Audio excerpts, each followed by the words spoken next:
불편하지 않은 분들은 자리에 일어나서 우리 같이 합독하도록 하겠습니다.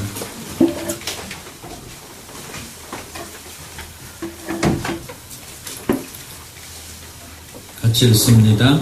에베소 교회의 사자에게 편지하라. 오른손에 있는 7뼈를 붙잡고 7금 촛대 사이를 그니시는 이가 이르시되 내가 내 행위와 수고와 내 인내를 알고 또 악한 자들을 용납하지 아니하는 것과 자칭 사도라 하되 아닌 자들을 시험하여 그의 거짓된 것을 내가 드러낸 것과 또 내가 참고 내 이름을 위하여 견디고 게으르지 아니한 것을 아노라.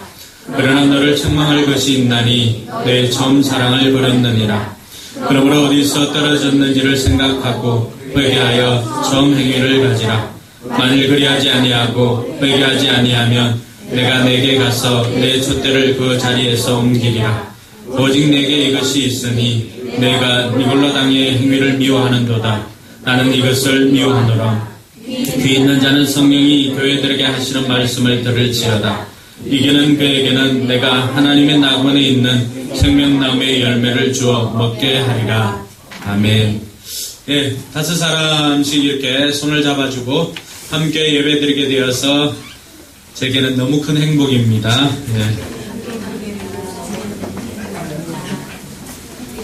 예, 5사람 손 잡으려고 그러면 옮겨 다녀야 되죠.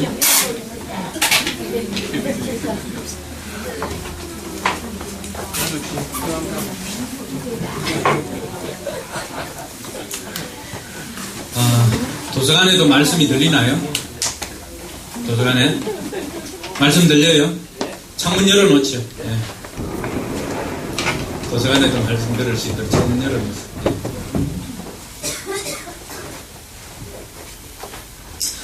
예, 입구에 들어오다 보면은, 행복으로 미소 짓는 포커스 교회 그리고 환영합니다. 이렇게 있습니다. 근데 안쪽에는 그렇게 붙어 있지 않습니다. 안쪽에는 예수님 때문에 행복해졌다면 항상 미소를 지으십시오. 이렇게 되어 있습니다. 여러분들도 예수님 때문에 행복해졌다면 늘 미소를 잃지 않는 여러분들 되기를 바랍니다. 오늘은 이 내용이 많아가지고 제가 마음이 좀 급한데 빼먹을 건 빼먹고 정말 전해야 될 건 전해야 되는데 빼먹을 게 없는 것 같아요. 네. 자, 요한계시록 오늘부터 시작해서 이제 요한계시록에 있는 교회 7교회를 만나보고자 합니다. 그야말로 우리 교회가 좋은 교회를 넘어서 위대한 교회로 가는 그러한 길에 명품 교회 시리즈 요한계시록을 통해서 우리가 만나보도록 합니다.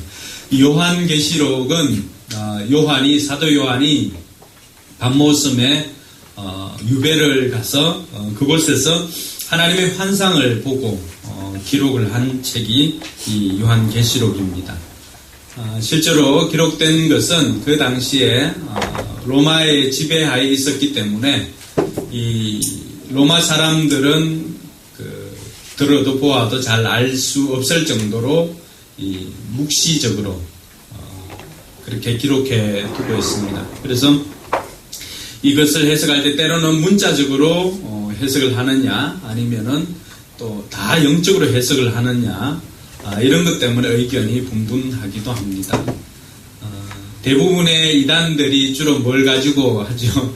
계시록 가지고 합니다. 신천지도 마찬가지고. 그래서 우리가 이 요한계시록을 이해할 때는 먼저는 이 통전적으로 볼 필요가 있습니다. 전체적인 큰 숲을 보고 그리고 거기 안에 있는 세부적인 나무들을 보는 것이 참으로 중요합니다. 그래서 이것이 어떤 그 맥락 속에서 나왔는지를 살펴보면은 단순히 그 문장만을 이해할 것인가 아니면 전체적인 맥락 속에서 이해할 것인가 이런 부분들을 생각을 하면서 읽으면 도움이 될 것 같습니다. 근데 이 말씀을 그냥 비밀로만 이렇게 하기 위해서 기록한 것은 아닙니다. 요한계시록 1장 3절에 보면은 이 예언의 말씀을 읽는 자가 복이 있고 듣는 자가 복이 있고 지켜 행하는 자가 기록한 것을 지키는 자가 복이 있다라고 했습니다. 이 말씀은 우리에게 하나님께서 복을 주시기 위해서 주신 말씀이 이 계시록의 말씀입니다. 할렐루야. 그래서 우리가 이 말씀을 너무 이렇게 무서워해서도 안 되고 그렇다고 해서 너무 가벼이 여겨서도 안 되는 그러한 메시지입니다. 이 소아시아 7교회는 다양한 교회의 모습을 소개하고 있습니다. 그래서 어떤 학자들은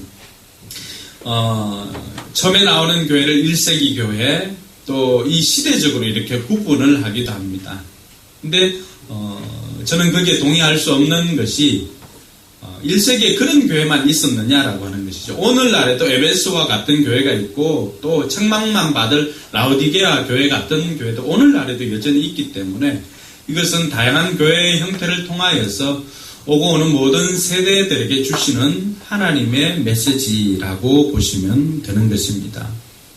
그래서 요한이 이 편지를 기록한 것은 어떤 잘못된 것을 지적하고 윤리적인 교훈만을 제시하기 위한 것이 아니라, 여러분 주님께서 이것을 편지하라고 하셨거든요. 그럼 주님께서 이 교회에 편지하라고 했을 때는 칭찬할 것, 그리고 책망할 것 뭐 등등의 것들을 이렇게 했지만은, 저는 이 말씀을 준비하면서 이 종말의 시대를 살아가고 있는 이 시대에 주님께서 원하는 교회의 모습을 우리에게 소개해 주는 것이 아닌가 이런 생각이 듭니다. 예수님께서 뭐 에베소 교회 잘한 거 칭찬하고 또 뭐 사대 교회 잘한 거 칭찬하고 하기도 합니다. 그리고 못한 거는 그런 상황 중에서 못한 것들은 또 책망하시기도 합니다. 그럼 오늘 이 종말의 시대를 살아가는 교회, 다양한 교회가 있습니다. 그럴 때 다양한 교회가 우리는 그러면 어디에 속하는가 이렇게 보고 거기에 해당하는 부분들이 있다면 잘하는 것들은 더 강조를 하고 못하는 것들이 있다면 오늘 이 에베소 교회가 책망받을 때 했던 것처럼 생각하고 회개하고 다시금 바꾸면 주님께서 원하는 교회의 모습으로 만들어져 가더라고 하는 것입니다. 그래서 이 소아시아 7교회에 보낸 이 편지를 통해서 우리 교회도 하나님께서 원하는 교회, 명품 교회로 거듭나기 위해서는 어떻게 해야 할 것인가를 한번 곰곰이 생각해보는 이런 교회에 대한 생각을 할 수 있는 그런 기회가 되기를 주님의 이름으로 축원합니다. 여러분 그 설교 노트에도 이렇게 있지만은 뉴욕 양키즈나 또 요미우리 자이언츠, 또 삼성 라이온즈 같은 경우 물론 자기 속마음에는 귀야 빠졌네, 두산 빠졌네 이렇게 할 수도 있겠지만은 제가 지금 요즘 이제 우승한 그것을 가지고 이야기를 합니다. 제가 뭐 삼성 라이온즈 팬이라서 삼성 라이온즈 넣는 게 아니라 삼성 라이온즈 빼고 할게요. 뉴욕 양키즈나 이 요미우리 자이언츠 같은 경우는 팀 전통이 있습니다. 요미우리 자이언츠는 우리나라 예전에 조성민 선수가 투수로 뛰기도 했고 이성엽 선수가 하라 감독이 있을 때 뛰기도 했었죠. 미국이나 일본의 명문 구단인데 이들 팀만의 자존심이 있습니다. 전통이 있다는 거죠. 그래서 LA 다저스에 있는 특수염이 이렇게 많이 난 마무리 투수가 있습니다. 뉴욕 양키즈 같은 경우는 리베라라고 하는 최고의 마무리 투수가 있었는데 이 사람이 은퇴를 했어요. 은퇴를 했는데 수염 난 그 친구를 아무리 실력이 있어도 돈이 없어서 못 데리고 온 것이 아니라 그가 수염을 깎기를 거부해가지고 데려오지 못했습니다. 그래서 질레트 회사에서 100만 불 줄 테니까 밀어라. 우리가 후원해줄게. 이렇게 했는데 결국 밀지를 않았습니다. 아무리 실력이 좋아도 이 드레스 코드나 그 전통을 지키려고 하지 않는 사람은 받아들이질 않습니다. 그래서 이 뉴욕 양키즈의 영원한 적수 보스턴 레드삭스 팀이 있습니다. 여기는 굉장히 자유분방합니다. 그래서 이 옷도 이렇게 찢어가지고 나오기도 하는데 뉴욕 양키즈에서는 그런 거 상상할 수가 없습니다. 그래서 장발인 사람도 뉴욕 양키즈에 가면은 이 머리를 짧게 단정하게 깎고 수염은 다 밉니다. 그리고 스트라이프지요. 이 줄무늬 뉴욕 양키즈는 개인을 강조하는 팀이 아닙니다.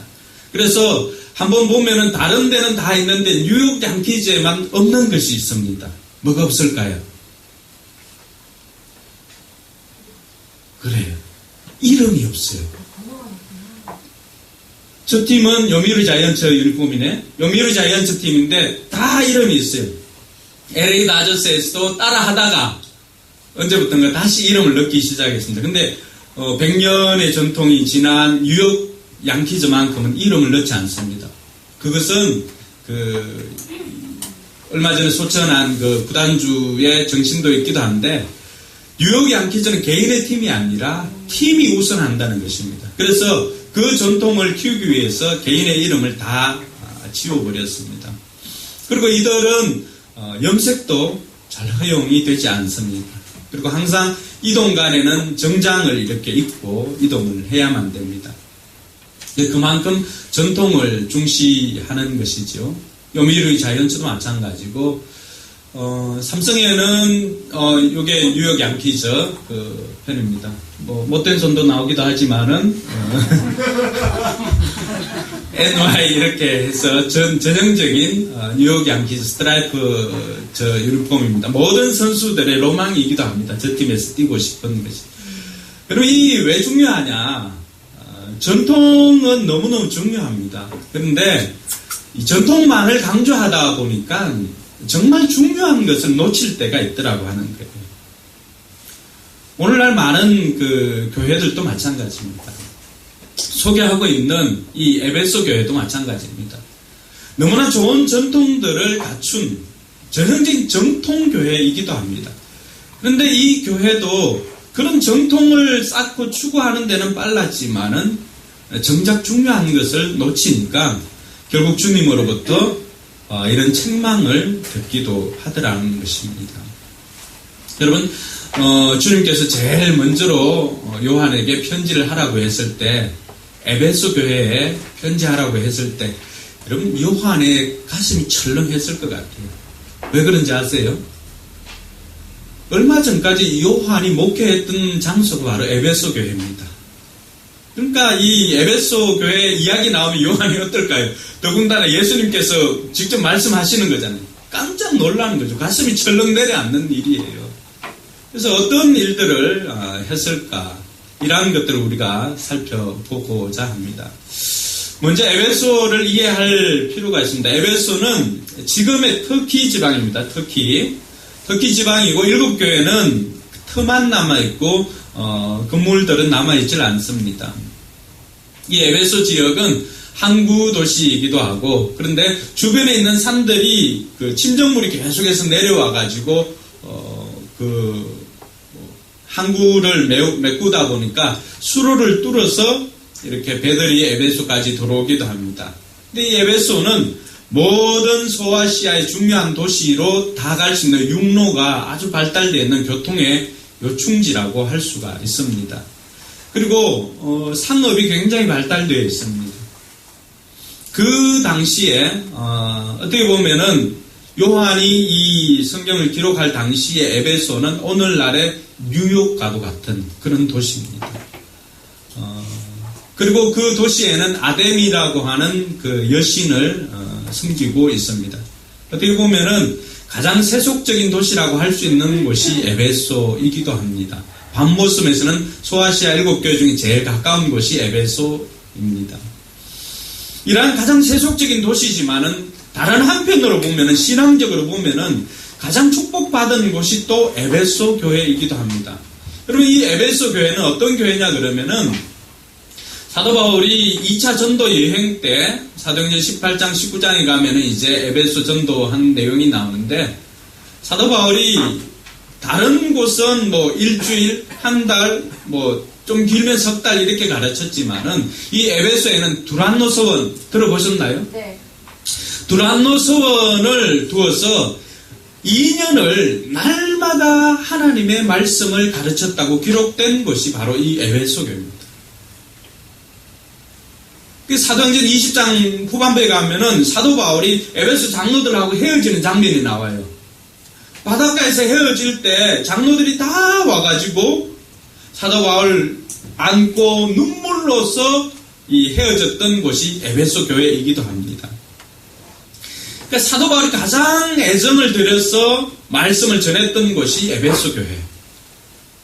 그리고 사도 바울 이외에도 이곳을 목회한 사람들의 면면을 살펴보면은 아굴라라고 하는 성경교사, 아굴라라 아니야, 아볼로. 근데 아볼로가 성령을 받지를 못했잖아요. 그러니까 누가 기도해 주지요? 브리스길라와 아굴라 부부. 그래서 아볼로도 목회를 했고 브리스길라와 아굴라 부부도 목회를 한 교회, 그리고 사도 요한도 목회를 한 교회. 어떻게 보면은 최고의 목회자들을 통해서 최고의 말씀을 배웠던 곳이 바로 이 에베소 교회이기도 합니다. 가장 세속적인 교회이기도 하지만은 어떻게 보면은 가장 성경적인 가르침을 많이 받았고 가장 뛰어난 목회자들로부터 말씀을 배운 곳이 에베소 교회입니다. 그러니까 소아시아 여러 교회들 중에 가장 전통적이고 오래되었으며 뿌리가 깊은 전통적인 교회라고 할 수 있습니다. 근데 이 교회를 향해서 주님께서 첫 번째로 편지를 하라고 말씀하셨던 것입니다. 더군다나 자신이 처음 목회를 했던 곳이기도 하고, 근데 여기에 편지를 하라고 소개해 주신 주님의 모습이 어떻게 나와 있습니까? 7 별을 붙잡고 오른손에 7 금촛대 사이를 거니시는 이 7 별은 뭐고 또 7 금촛대는 뭔가 자유로 해석할 것이 아니라 1장 20절 한번 보시기 바랍니다. 1장 20절 같이 읽어볼까요? 내가 본 것은 내 오른손에 7 별의 비밀과 또 7 금촛대라. 7 별은 7 교회의 사자요 7 촛대는 7 교회니라. 지금 에베소 교회에 말씀을 전하고 있는 예수님의 모습은 어떻게 나옵니까? 7 별을 붙잡고 있고 7 금촛대 사이를 지나다니시는 분. 7 별은 뭐라고 해요? 7 교회의 사자들, 목회자들을 이야기하겠죠?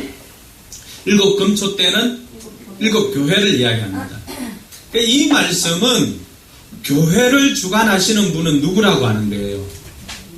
교회를 주관하시는 분은 예수님이라고 하는 것입니다. 할렐루야. 그럼 우리 교회도 사람들에 의해서 움직이는 교회가 아니라 주님께서 원하는 대로 움직여가는 교회가 되기를 주님의 이름으로 축원합니다.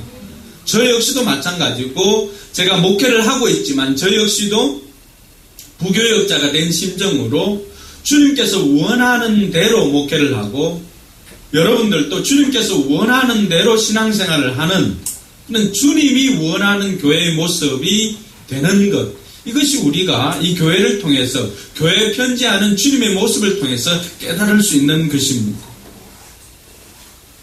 그러면 이 에베소 교회를 향해서 주님께서 하신 말씀이 뭔가? 에베소 교회에 먼저 칭찬을 했습니다. 오늘 말씀에 보니까 2절과 3절에 보니까 주님께서는 이들의 행위와 수고와 내 인내를 안다라고 했습니다. 안다. 이때 안다라고 하는 것, 흔히 그 안다라고 할 때 헬라어는 기노스코, 오이다, 이 두 개에 있는 기노스코는 그냥 아는 거예요. 오이다는 기노스코는 배워서 아는 것이고 오이다는 아예 처음부터 생득적으로 이렇게 아는 거예요. 마치 사진 찍듯이 모든 것들을 속속들이 다 안다는 거예요. 이면까지도. 예수님께서 오늘 이 에베소 교회가 어떤 행위를 했고 어떤 수고를 했고 어떤 인내를 했는지를 예수님께서 다 아신다는 거예요. 여러분들이 남이 알아주지 않아도 여러분들이 어떤 수고를 하고 있고 주님을 위해서 어떤 인내함으로 신앙생활을 하는지 주님께서는 다 아신다고 말씀해 주는 거예요.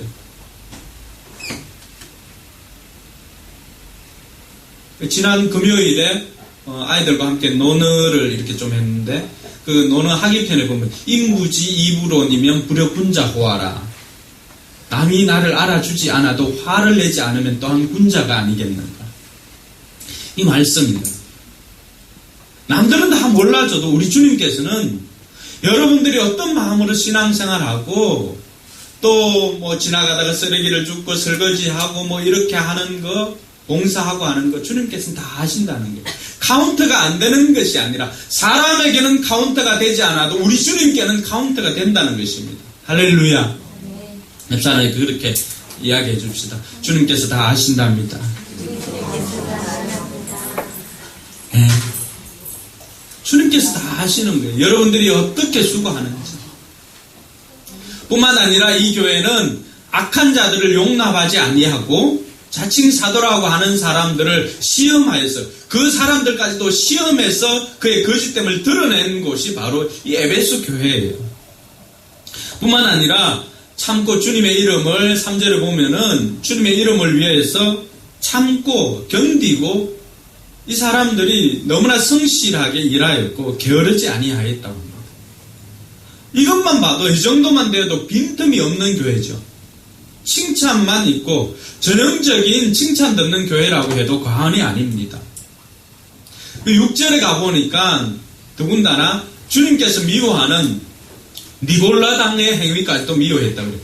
이 니골라당은 잘 알려지지는 않았지만 이 니골라당 같은 경우는 7 지사님 중에 니골라라고 하는 사람이 있는데 이 사람이 타락해가지고 세운 당이나 아니면 니골라라고 하는 이 이름이 히브리하고 헬라어를 번역해보면 발람 이렇게 할 수가 있거든요.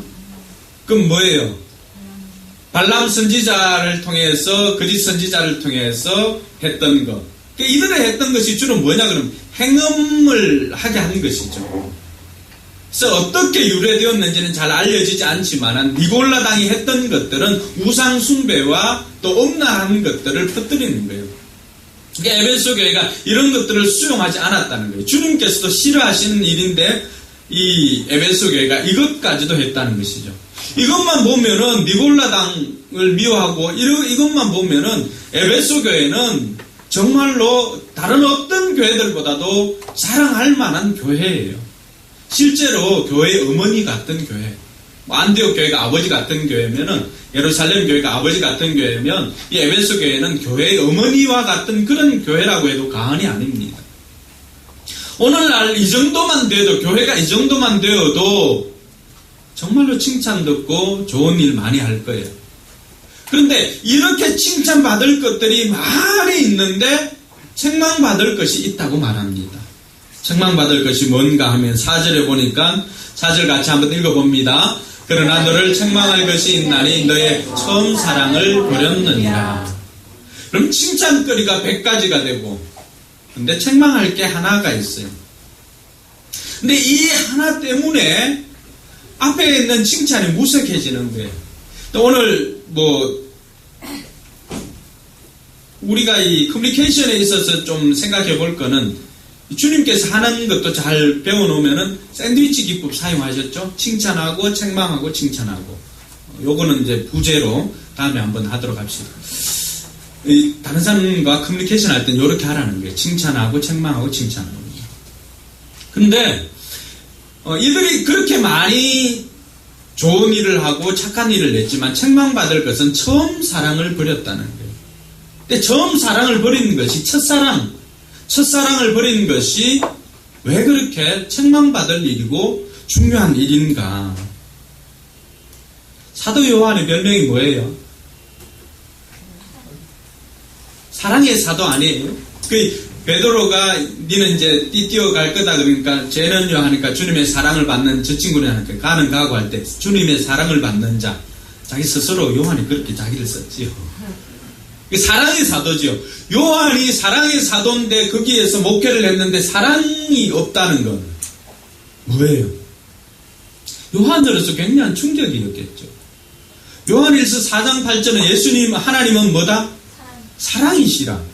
사랑을 버렸다는 것은 뭘 버렸다는 거예요? 하나님을 버렸다는 거예요. 다른 많은 것을 해도 사랑을 버리면은 아무것도 아닌 것이죠. 고린도전서 12장, 13장, 14장에 보면 사랑에 관한 것이 나옵니다. 은사에 대해서 나오고 사랑에 관한 것이 나오는데 수많은 은사를 가졌다 할지라도 사랑이 없으면 어떻게 됩니까? 아무것도 아니에요. 그래서 고린도전서 13장 2절에 보면은 여러분, 산을 옮길 만한 믿음 가지고 싶죠? 같이 한번 읽어볼까요? 내가 예언하는 능력이 있어 모든 비밀과 모든 지식을 알고 또 산을 옮길 만한 모든 믿음이 있을지라도 사랑이 없으면 내가 아무것도 안 해요. 모든이에요, 모든. 모든 비밀, 모든 지식, 산을 옮길 만한 모든 믿음. 저도 처음 봤네요. 모든 비밀, 모든 지식, 모든 믿음. 우리가 가장 좋아하는 것들 아니에요? 정말 가지고 싶은 것 아니에요? 근데 바울은 뭐라 그러는 거예요? 이것들을 아무리 많이 가지고 있어도 사랑이 없으면 뭐라는 거예요? 아무것도 아니라는 거예요. 사랑이 그래서 중요한 거예요. 3절 한 번 더 가볼까요? 같이 읽습니다. 내가 내게 있는 모든 것으로 구제하고 또 내 몸을 불사르게 내줄지라도 사랑이 없으면 내게 아무 유익이 없느니라. 심지어 내 목숨까지도 내어주고 내 있는 것을 다 가지고 구제를 해도 사랑 없으면은 나한테는 아무 유익도 없다는 거예요. 이것 생각하고 에베소 교회가 했던 거 한번 생각해 봅시다. 사랑 없는 행위, 사랑 없는 수고, 사랑 없는 인내. 뭐만 남는 거예요? 그들의 동기는, 그들의 신앙의 동기는 사랑이 아니라 전통이었죠. 사랑 없는 수고와 사랑 없는 행위, 사랑 없는 인내는 결국 저 두 사람 전다. 하평이하고 현우하고 저 뒤에 나가가지고 저 뒤에 서서 저 뒤에 뒤쪽 너무 중요하기 때문에 제일 중요하더라고요. 저 뒤에 가서 서서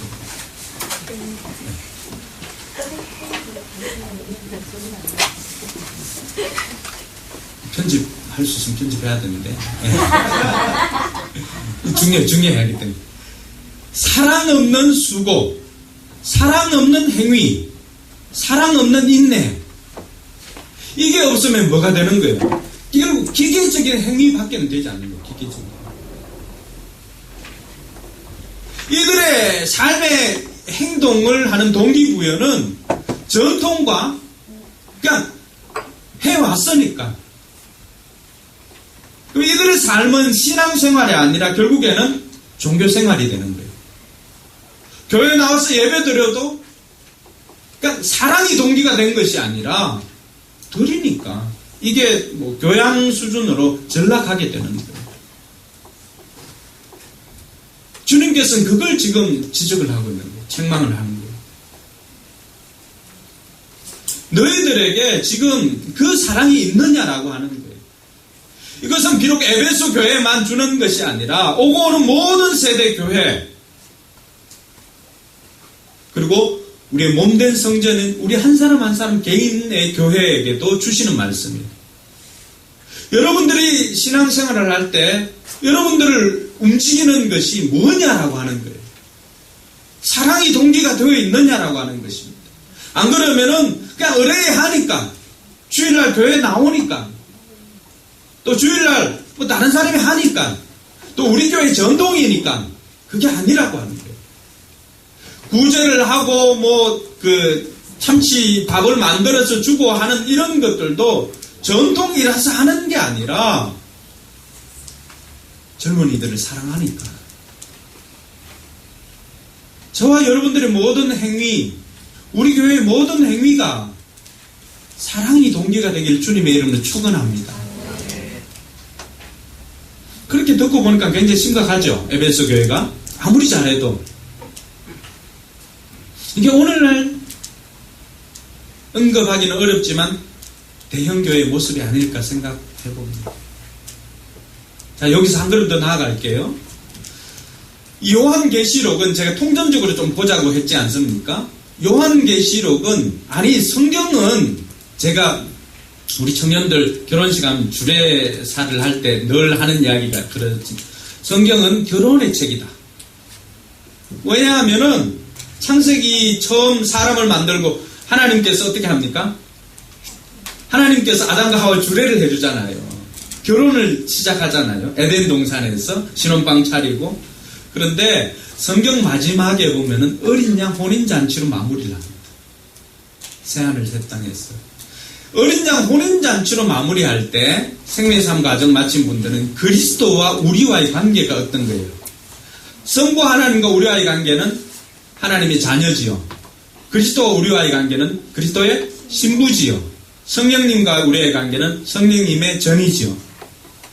그리스도의 신부라고 했을 때 신랑 되시는 예수 그리스도, 신부 되시는 교회예요. 여러분 한 사람 한 사람 교회니까. 그러면 여기서 에베소 교회가 신부로서 지금 어린 양 혼인잔치에 참여할 교회잖아요. 신부로서 사랑을 잃어버렸다면 다른 모든 조건들을 다 갖추었어요. 그런데 나 당신 사랑하지 않는데 이렇게 하면 어떻게 되는 거예요? 파혼이죠.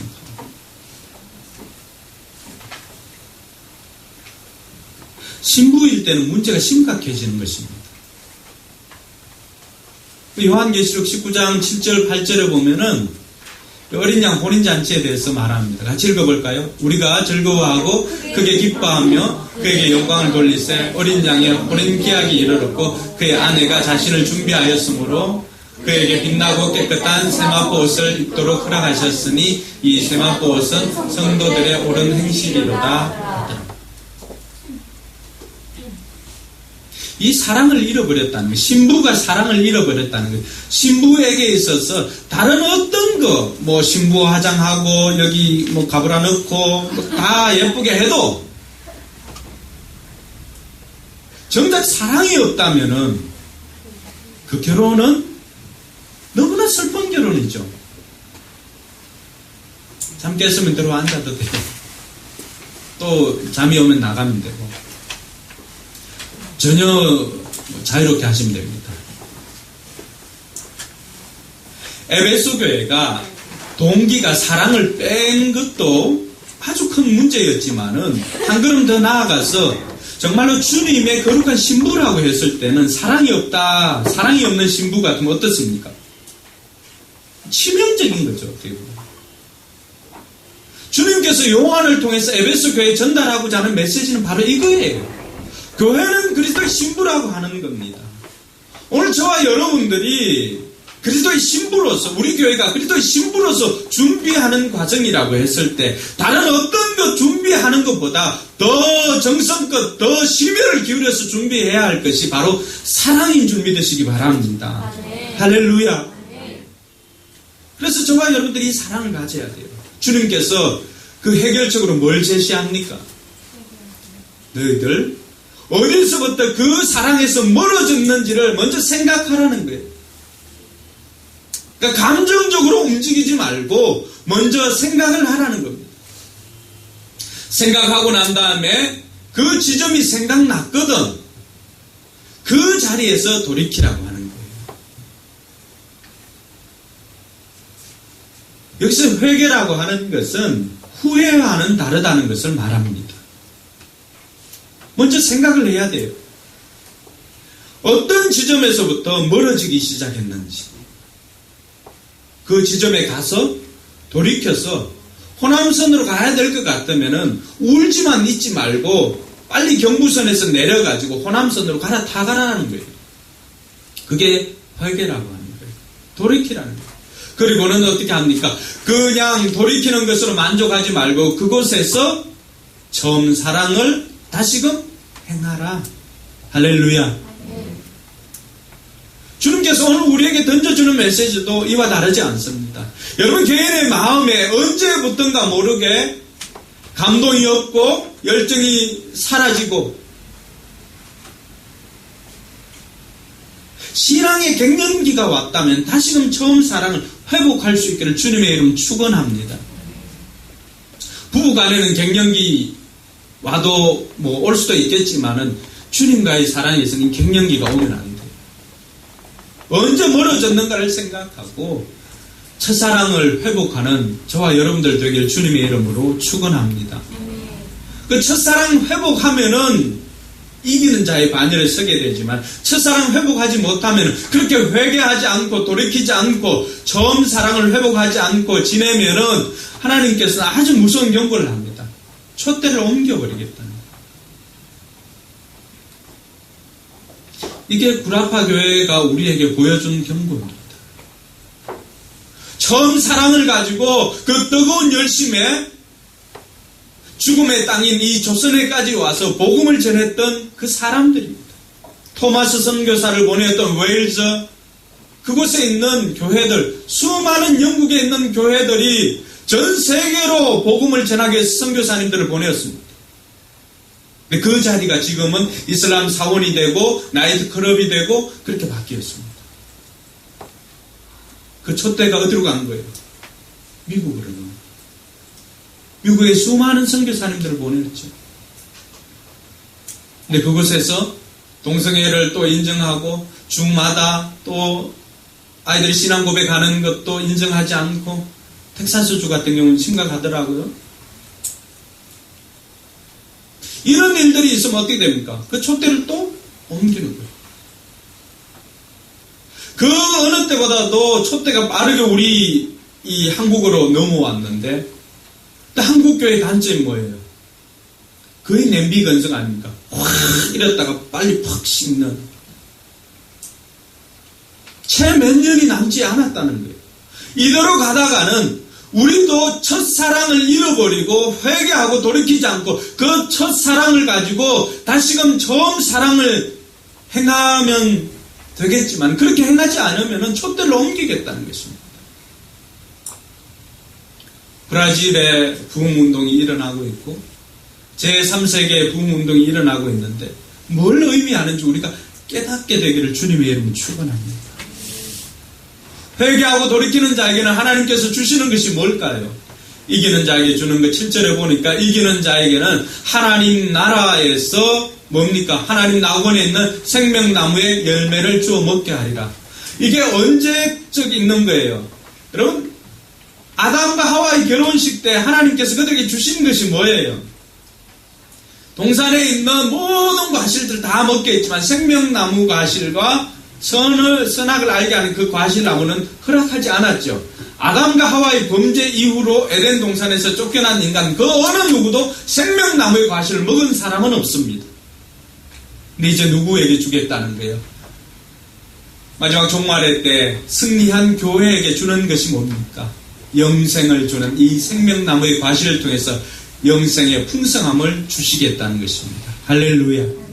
마지막 종말에 주님의 그 어린 양 혼인잔치에 참여할 교회는 누굽니까? 결국 돌이켜서 회개하고 첫사랑을 실천하는 그 교회에 하나님께서는 낙원에 있으리라. 하나님 주님 우편에 있었던 강도에게 주셨던 말씀 아닙니까? 낙원에 있으리라. 우리에게는 뭐예요? 낙원에서 생명나무의 과실을 먹어 영생을 누리게 해주시겠다는 것입니다. 할렐루야.